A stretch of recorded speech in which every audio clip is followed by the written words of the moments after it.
Vamos ser diretos, a decisão do ministro Luiz Fux de pedir transferência para a segunda turma do Supremo Tribunal Federal pode ser a jogada política mais importante do ano. Ao que tudo indica, o movimento não foi aleatório. Com essa única ação, ele cria uma nova maioria conservadora na turma que julga a Lava Jato e, ao mesmo tempo, abre uma vaga na primeira turma, criando o que parece ser uma armadilha perfeita para forçar o ministro Gilmar Mendes a se posicionar no julgamento de Bolsonaro. A gente precisa ir direto ao que interessa, porque o que aconteceu em Brasília foi uma daquelas jogadas de xadrez que mudam completamente o tabuleiro. E o mais interessante é que foi uma jogada silenciosa, burocrática, mas com um potencial de estrago para o sistema que é simplesmente gigantesco. A notícia é que o ministro Luiz Fux, o mais antigo da corte, formalizou o seu pedido para sair da primeira turma do STF e migrar para a segunda turma. Agora, por que ele pôde fazer isso? Porque com a aposentadoria do ministro Barroso, que era da segunda turma, uma vaga ficou aberta. E o regimento interno do Supremo diz que o ministro mais antigo tem a prerrogativa, o direito de escolher se quer mudar de turma para ocupar essa vaga. Como o Fux é o mais antigo, a escolha era dele. E ele escolheu sair. O presidente da corte, o ministro Fachin, não tem a opção de negar, ele tem que acatar. E por que essa simples mudança de cadeira é,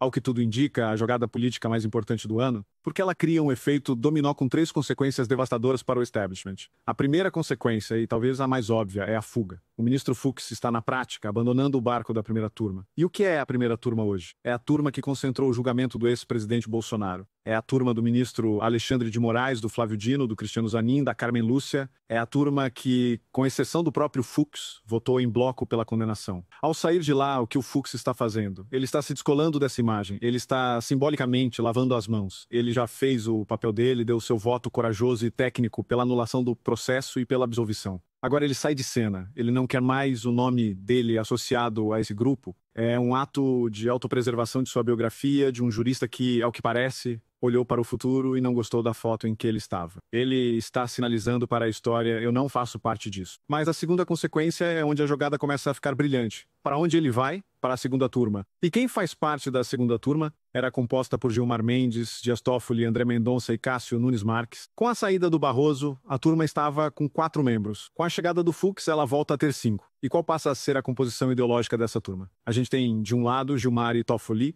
e do outro a gente passa a ter André Mendonça, Cássio Nunes e agora Luiz Fux, que apesar de não ser um conservador, tem se mostrado um legalista e um crítico dos abusos. Ou seja, a segunda turma do Supremo acaba de ganhar uma nova maioria, uma maioria de 3-2, que podemos chamar de mais conservadora ou no mínimo mais garantista. E por que isso é tão importante? Porque é a segunda turma que julga os casos da Lava Jato. Foi na segunda turma que o ministro Toffoli, nos últimos meses, deu uma série de decisões que, na prática, anularam provas e beneficiaram corruptos confessos. E ele só conseguiu fazer isso porque tinha uma maioria que o acompanhava. E agora, com a chegada do Fux, essa maioria, ao que tudo indica, não existe mais. A gente pode estar prestes a assistir a uma reviravolta completa nos casos da Lava Jato. A nova maioria da segunda turma pode, por exemplo, rever e anular as decisões do Toffoli. A gente pode ver a Lava Jato, que muitos davam como morta e enterrada, começar a ressuscitar. É uma jogada que atinge em cheio o coração do sistema que tentou destruir a maior operação de combate à corrupção da nossa história. O Fux, com um único movimento, pode ter dado uma nova esperança para a Lava Jato. Mas a terceira consequência, para mim, é a mais genial de todas. É a armadilha que ele montou para o ministro Gilmar Mendes. Pensem comigo, se o Fux saiu da primeira turma e foi para a segunda, o que aconteceu? Abriu uma vaga na primeira turma, e essa vaga precisa ser preenchida.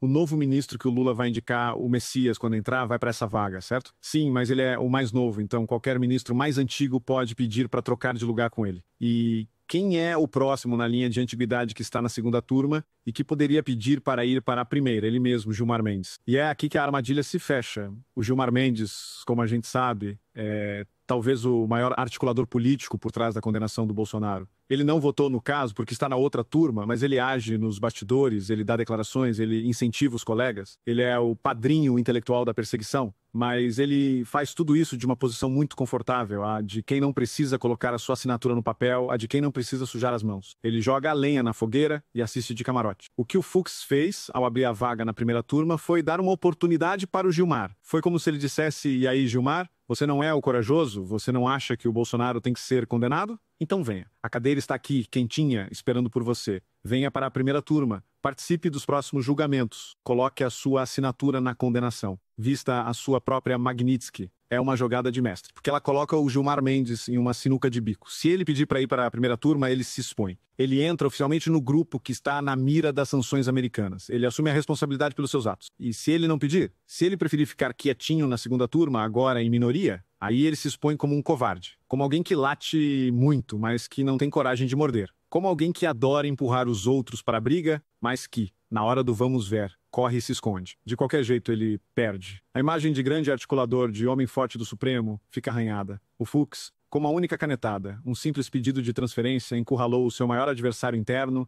e expôs a sua suposta covardia para todo o Brasil. O que a gente está vendo é um jogo de xadrez de altíssimo nível. É a prova de que, mesmo em um cenário tão adverso, uma jogada inteligente pode virar a mesa. O ministro Fux, com seu movimento, conseguiu 3 coisas ao mesmo tempo. Ele se protegeu, ele deu uma nova esperança para a Lava Jato e ele montou uma armadilha que pode desmoralizar o Gilmar Mendes. Foi, sem dúvida, a jogada do século. E isso nos enche de uma certa esperança. Mostra que o Supremo não é um bloco monolítico, como eles querem que a gente acredite. Existem sim divisões, existem sim ministros que não estão confortáveis com os rumos que a Corte tomou. E mostra que a pressão que a gente faz, que a imprensa independente faz, que a comunidade internacional faz, está funcionando. Ela está criando rachaduras, está forçando as pessoas lá dentro a se posicionarem. E a cada vez que uma peça se move, a cada vez que uma rachadura aparece, a muralha deles fica um pouco mais fraca. A gente precisa continuar a pressionar, a expor, a jogar luz sobre cada movimento. Porque a jogada do Fux nos mostrou que a virada, por mais difícil que pareça, é sim possível. Essa história toda é um verdadeiro jogo de xadrez e o ministro Fux, para mim, acabou de dar um cheque no sistema e agora eu quero saber a sua opinião. Você também acha que essa foi uma jogada de mestre? Você acredita que a segunda turma, com essa nova composição, pode mesmo ressuscitar a Lava Jato? E o Gilmar Mendes, você acha que ele vai ter a coragem de ir para a primeira turma? Deixe seu comentário aqui embaixo, vamos conversar sobre essa reviravolta. Se essa análise te ajudou a entender a genialidade por trás da jogada, deixe o seu like e compartilhe este vídeo. O Brasil inteiro precisa saber que o jogo está virando. E se você ainda não faz parte do Orgulho Soberano, agora é a hora. Inscreva-se no canal e ative o sininho, porque a gente não vai perder nenhum lance dessa partida. Um grande abraço.